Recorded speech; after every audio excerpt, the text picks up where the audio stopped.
tu auras même le droit d'avoir mon avis sur la question. Alors, détends-toi et relax. Let's go. Pour comprendre tout cela, il faut revenir au tout début de cette affaire. En 2010, le groupe du Front National, qui est devenu depuis le Rassemblement National, compte déjà plusieurs élus au Parlement européen.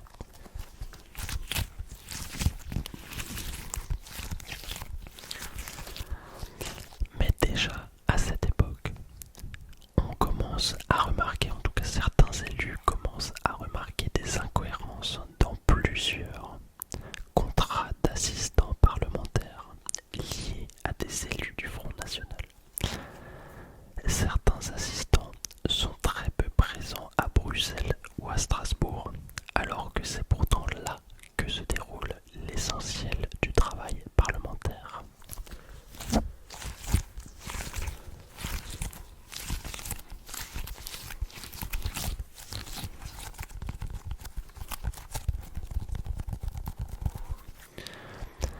Le 18 juillet 2013, le journal Mediapart sort un article qui affirme que Marine Le Pen emploierait son compagnon Louis Alliot au Parlement européen pour un salaire très généreux de plus de 5 000 € brut pour un temps partiel.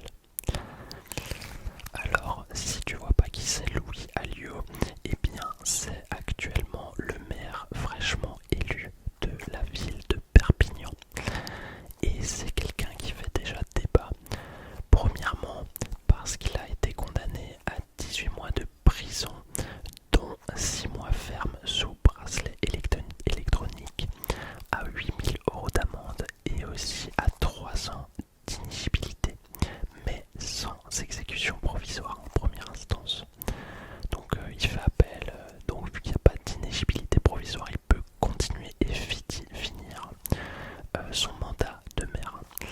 Et il fait débat parce que, à cause de ça, je l'ai déjà bien sûr, mais aussi parce qu'il a tout de suite augmenté ses indemnités quand il était réélu maire. Donc je sais pas si tu as vu tourner ça sur les réseaux sociaux, on en a beaucoup entendu parler. Mais ce que Mediapart découvre n'est en fait que la partie émergée de l'iceberg. Parce que sous la glace se cache ce que les enquêteurs soupçonnent être un système complet de détournement de fonds européens qui prendra plus de 10 ans à être dévoilé.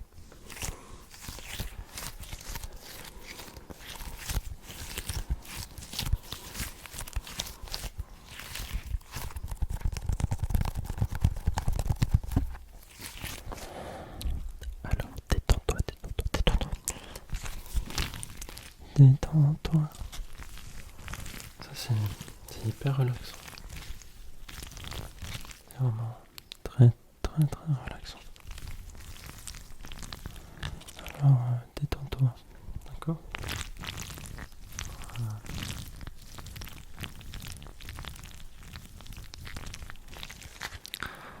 En mai 2014, le Front National réalise un très bon score aux élections européennes en France et il obtient 24 députés européens. Et ça devient donc l'un des plus grands groupes français au Parlement. Avec ce nombre d'élus, le parti dispose désormais d'un grand nombre d'assistants parlementaires qui sont financés par le budget du Parlement européen. Ce qui est pas mal, c'est que tu peux comprendre comment ça fonctionne aussi, du coup, le Parlement européen. Bon, concrètement, comment ce système financier fonctionne?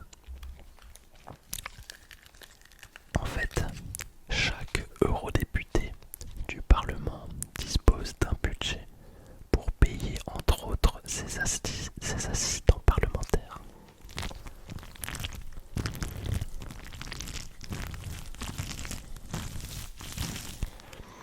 Et ça c'est la même somme pour tout le monde. Et à cette époque, ce montant, il a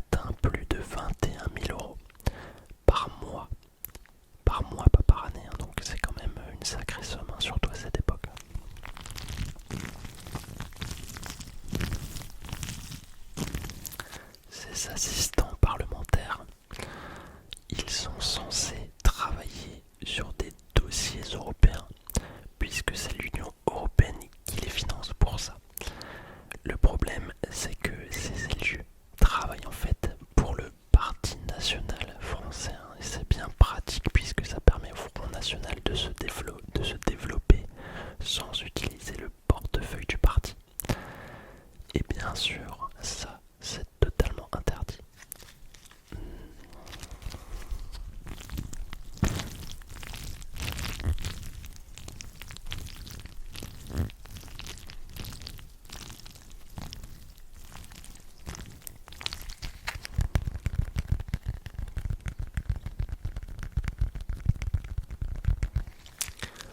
En 2014, l'Office européen de lutte antifraude reçoit un signalement anonyme sur une possible fraude et des emplois fictifs présumés au Front National. Une enquête de l'OLAF, c'est ce qu'on appelle l'OLAF, débute en 2015 et elle vise justement à déterminer si des fonds européens ont bien été utilisés de manière irrégulière. Ça peut être de différentes manières, on verra ça après. Mais en tout cas, progressivement, les investigations portent sur plusieurs assistants et plusieurs députés du parti, notamment Jean-Marie Le Pen, Marine Le Pen et Louis Alliot.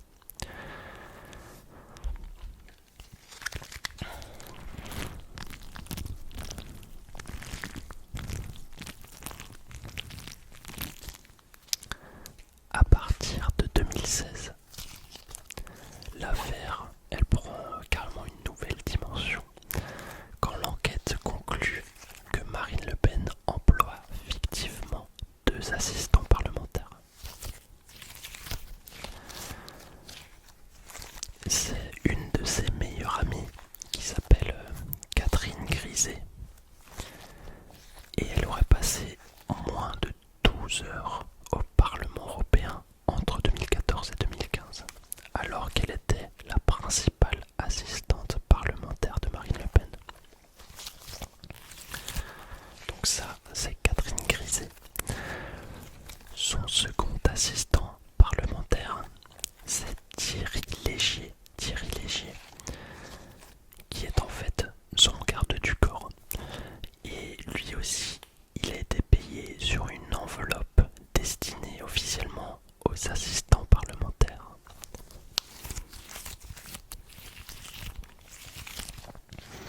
Alors que bien sûr les assistants parlementaires sont censés travailler sur les dossiers législatifs, sur la préparation des votes, ou plus globalement sur un travail parlementaire à Bruxelles ou Strasbourg, ce qui n'était pas le cas.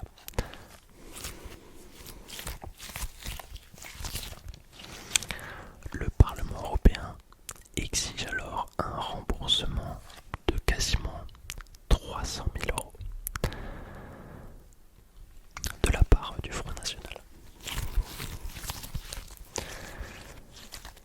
Les éléments recueillis par les enquêteurs sont ensuite transmis à la justice française qui se saisit du dossier et qui ouvre une information judiciaire pour des soupçons de détournement de fonds publics, recel et abus de confiance. Bon, en gros, c'est quoi le recel? C'est quand quelqu'un détourne de l'argent et qu'une autre personne en bénéficie en connaissance de cause. Donc cette autre personne-là, elle fait du recel. Voilà. C'est bénéficier de l'argent qui est lié à un détournement de fonds, ça s'appelle du recel. Mais ça doit être fait en connaissance de cause.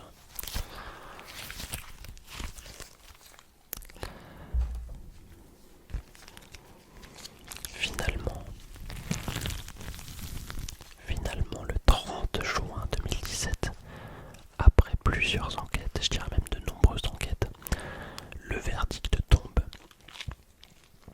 Marine Le Pen est finalement mise en examen pour abus de confiance et complicité d'abus de confiance.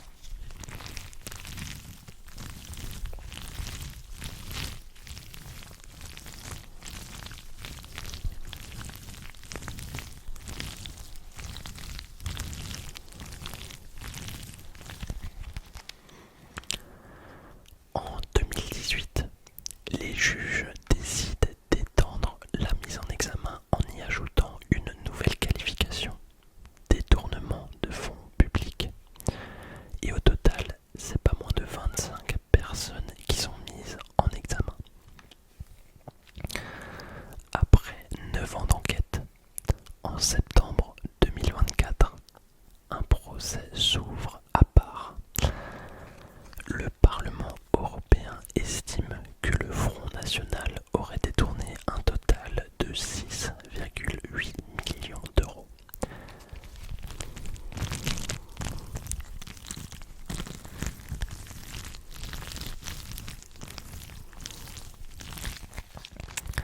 Mais lors du jugement en mars 2025, le tribunal estime finalement que le préjudice prouvé est d'environ un peu plus de 4 millions d'euros. 4,1 millions d'euros. Alors bien sûr, il y a des éléments qui sont accablants à l'encontre de Marine Le Pen.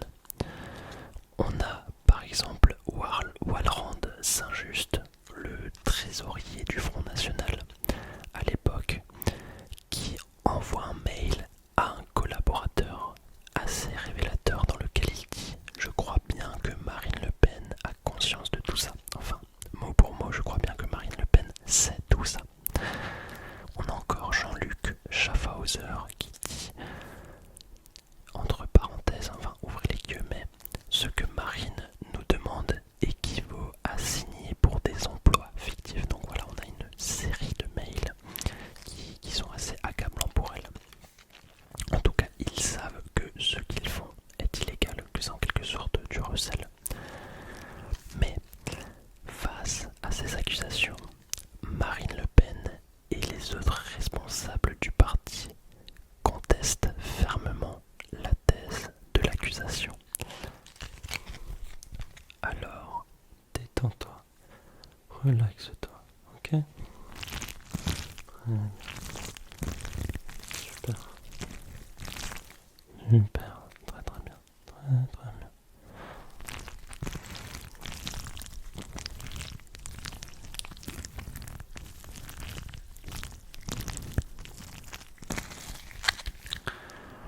Leur stratégie de défense repose sur plusieurs arguments. D'abord, ils affirment que le travail d'un assistant parlementaire européen n'est pas limité à Bruxelles ou à Strasbourg. Selon eux, un assistant parlementaire peut aussi travailler depuis la circonscription de l'élu, c'est-à-dire dans le pays d'origine du député. Autrement dit, pour la défense, le fait qu'un assistant soit souvent en France ne prouve pas qu'il ne travaille pas pour l'activité parlementaire. Marine Le Pen explique donc de cette façon que ses collaborateurs pouvaient parfaitement effectuer leur travail à distance, en préparant des dossiers, en participant à l'organisation politique, etc. Et la défense avance aussi un argument plus politique. Selon elle, le Parlement européen aurait une interprétation trop restrictive du rôle des assistants parlementaires. En fait, les avocats du parti affirment que les règles sont floues et qu'il n'existerait pas de frontières claires, en tout cas, entre travail politique et travail parlementaire. Il y a un autre point qui est important de la stratégie de la défense, qui consiste à contester l'idée d'un système organisé d'emploi fictif. Marine Le Pen affirme qu'il n'existe aucune instruction centrale visant à détourner l'argent du Parlement européen. Et pour finir, c'est aussi un point important, la défense insiste sur un dernier élément, c'est l'absence d'enrichissement personnel. Ça, on l'a beaucoup entendu, notamment sur CNews par exemple. Les avocats rappellent que l'argent versé correspondait à des salaires effectivement payés à des personnes qui travaillaient dans l'entourage politique des élus. Donc pour eux, il ne s'agissait pas d'un détournement pour s'enrichir, mais d'un désaccord sur l'interprétation des règles du Parlement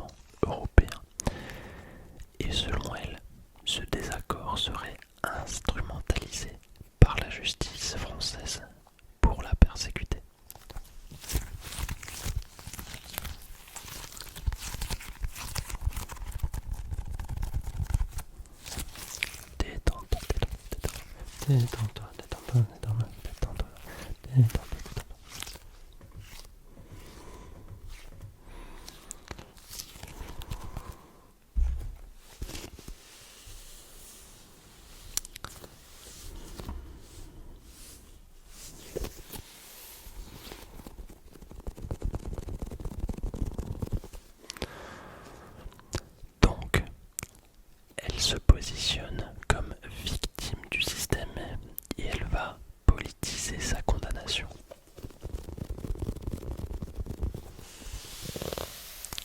Mais c'était sans compter sur les nombreuses incohérences dans le discours de ses anciens collaborateurs au procès.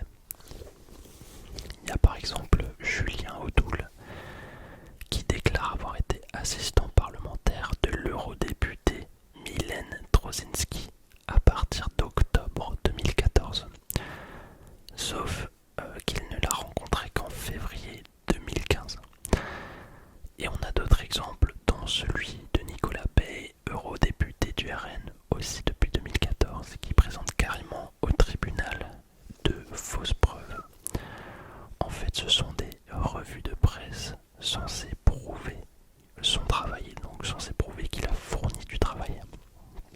Sauf que il finit par reconnaître qu'il a en fait reconstitué ces éléments des années plus tard.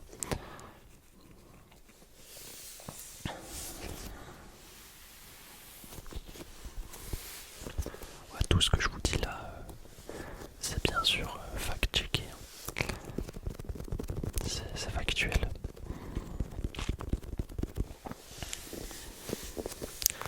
Le 31 mars 2025, après plusieurs mois d'instruction, les 3 juges chargés du procès délibèrent ensemble et le verdict tombe.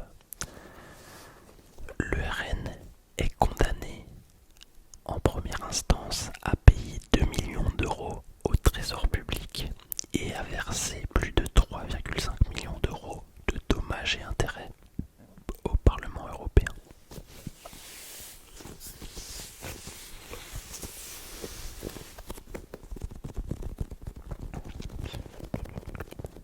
Marine Le Pen, de son côté, est condamnée à 4 ans de prison, dont 2 fermes, à effectuer sous bracelet électronique.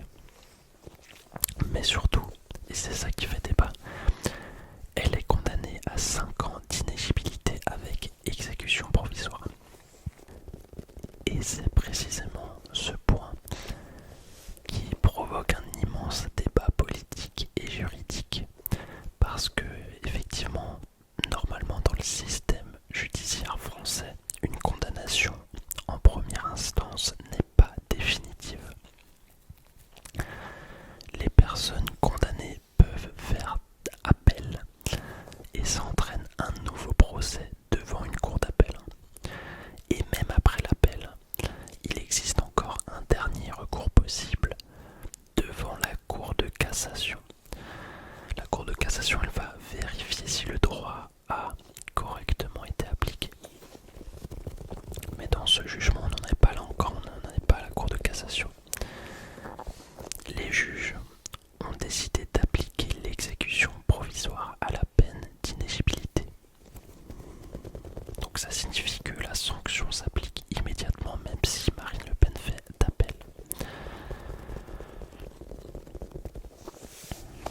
Et cette mesure, elle est effectivement prévue dans la loi dans certaines affaires, notamment quand les juges estiment que la gravité des faits ou la nature de l'infraction justifie une application immédiate de la peine, notamment quand il y a un risque de récidive, mais pas uniquement.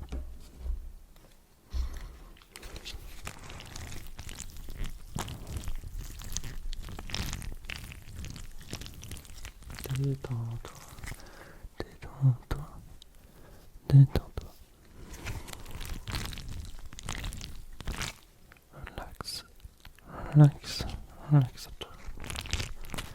Relax-toi.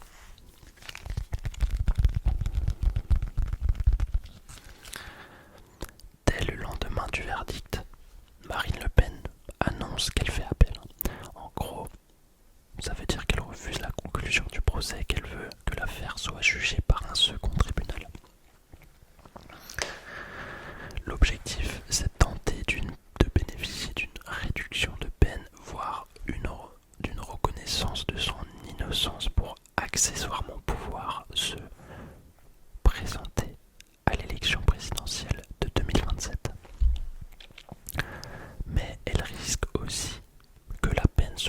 alourdie parce que les juges examinent les faits et les preuves. Au dernier jour d'audience du procès en appel, la Cour annonçait que sa décision sera rendue ce 7 juillet 2026. Donc ça veut dire bientôt, dans quelques semaines. Et du coup, on va en revenir un petit peu à l'actualité qui est très intéressante. Il y a beaucoup de partisans du RN qui pointent effectivement du doigt les magistrats, potentiellement, je dirais même probablement, pour dresser l'opinion publique contre la justice, comme l'a fait monsieur Nicolas Sarkozy notamment. Cette stratégie de victimisation, elle pourrait dans les années qui suivent en quelque sorte achever le peu de confiance qui reste dans la justice. Alors pourquoi je dis le peu de confiance qui reste? Parce que dans les faits, c'est l'une des institutions les moins populaires chez les Français. Et si je vous dis ça, c'est parce qu'il y a une étude qui est sortie, une étude du service statistique ministériel de la justice, qui a conclu en 2024 que moins d'un Français sur deux a confiance en la justice. Alors bien sûr, j'ai bien conscience qu'il faut nuancer et qu'une partie de ces personnes-là disent ne pas avoir confiance en la justice simplement parce qu'elle est trop lente ou pas assez sévère. Mais ça montre en tout cas que c'est dangereux. Enfin, c'est ce que je pense. Mais pour affirmer qu'il s'agit réellement d'un procès politique, évidemment il faut des éléments solides. Il faut par exemple, de mon point de vue, se demander s'il existe un traitement de faveur pour certains partis politiques, ou au contraire un acharnement contre d'autres. Et il y a des différences entre les partis effectivement, mais pas notables on va dire, parce que sur ce point il y a plusieurs affaires récentes qui montrent que des responsables politiques de différents partis ont été poursuivis et condamnés dans des dossiers qui sont comparables. Je peux par exemple te citer l'affaire des assistants parlementaires du MoDem qui est tout à fait d'actualité. C'est le parti de François Bayrou. Dans ce dossier, il y a plusieurs cadres et eurodéputés du parti qui ont été poursuivis pour des soupçons d'emploi fictif d'assistants parlementaires européens, donc comme ceux du RN en quelque sorte, même si l'affaire est encore un petit peu différente. En février 2024, il y a 8 responsables du parti qui ont été condamnés en première instance.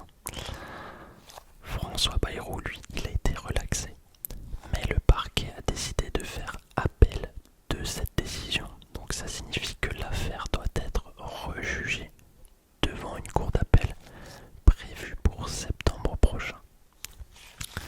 Il y a d'autres exemples bien sûr qui existent également dans d'autres formations politiques à gauche et même à droite. En 2025 par exemple, il y a Jean-Christophe Cambadélis qui est ancien premier secrétaire du Parti Socialiste qui a été condamné pour avoir utilisé une partie de son indemnité représentative de frais de mandat à des fins personnelles en 2015 et 2017. Et le montant il est quand même assez élevé, c'est 114 000 euros. Bon, bien sûr, cette liste que je te donne là, elle est loin d'être exhaustive.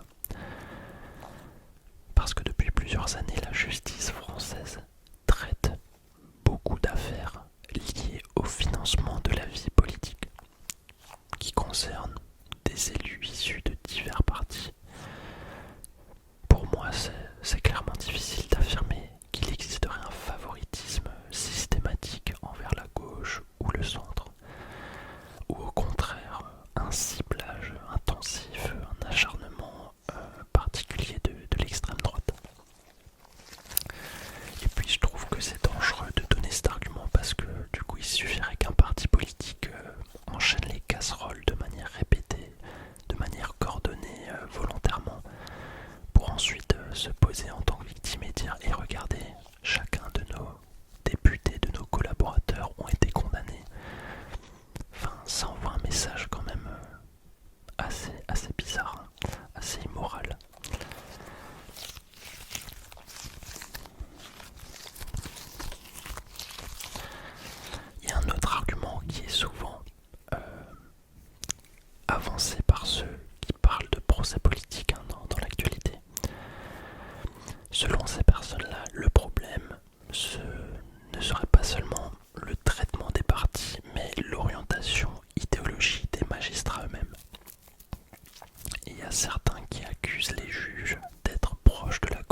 logique politique peut favoriser une décision, peut en tout cas orienter une décision parce que ce sont des humains effectivement. Ça, je pense qu'il ne faut pas le nier. Mais d'abord, le verdict n'a pas été rendu par une seule personne, contrairement à ce que j'entends à la télé ou surtout dans ma famille en fait. Je suis allé manger récemment à un restaurant avec mes parents et leurs amis, et en fait ils disaient beaucoup de choses qui étaient fausses. Je sais pas d'où ils les sortaient. En fait, ce type d'affaire en France, elle est jugée par un tribunal correctionnel composé de 3 magistrats professionnels. La décision, elle est donc collégiale. Les juges délibèrent ensemble avant de rendre leur jugement.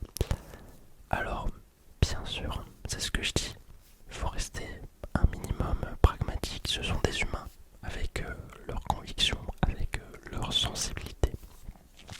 Mais il faut aussi prendre en compte que ces magistrats, ce sont des professionnels formés pendant plusieurs années. Alors, l'argument seul de leur idéologie politique les dirige, il tient pas vraiment la route. Il faut des preuves plus solides. Sachant que leur formation repose en grande partie sur l'analyse critique des dossiers, sur l'examen des preuves et bien sûr sur l'application du droit, indépendamment des opinions personnelles.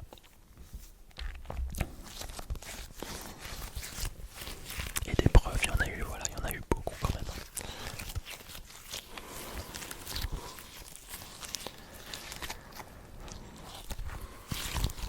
Mais c'est pas tout, c'est pas tout. Alors, détends-toi, détends-toi, détends-toi.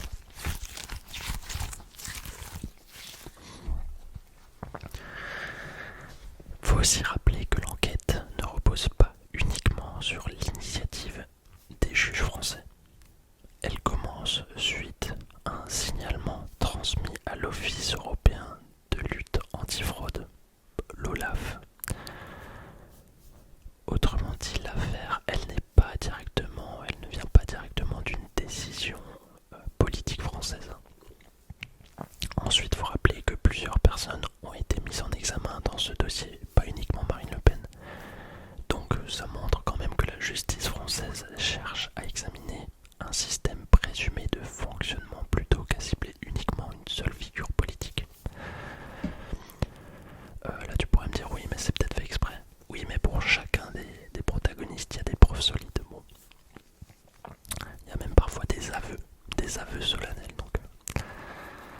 En plus, la procédure a duré près de 9 ans entre le début des investigations et le procès.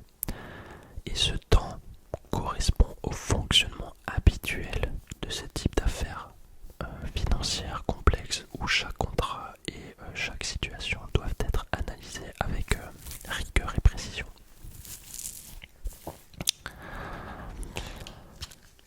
Et je ne parle même pas du fait bien sûr que la condamnation a été prononcée en première instance et que le jugement n'est pas définitif.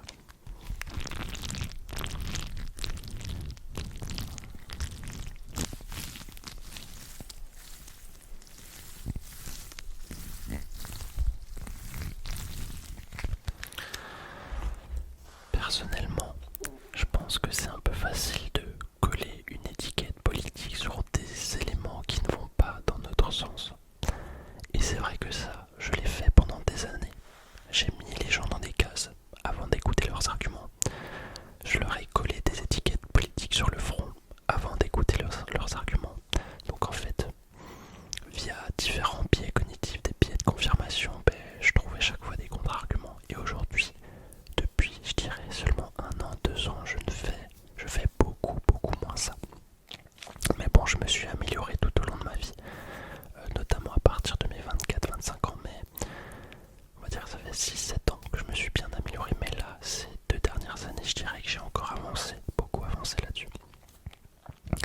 Alors c'est vrai que les procureurs qui représentent l'accusation sont placés sous l'autorité du ministre de la Justice. Ça c'est effectivement un élément à noter et qui est, je trouve, qui est dangereux.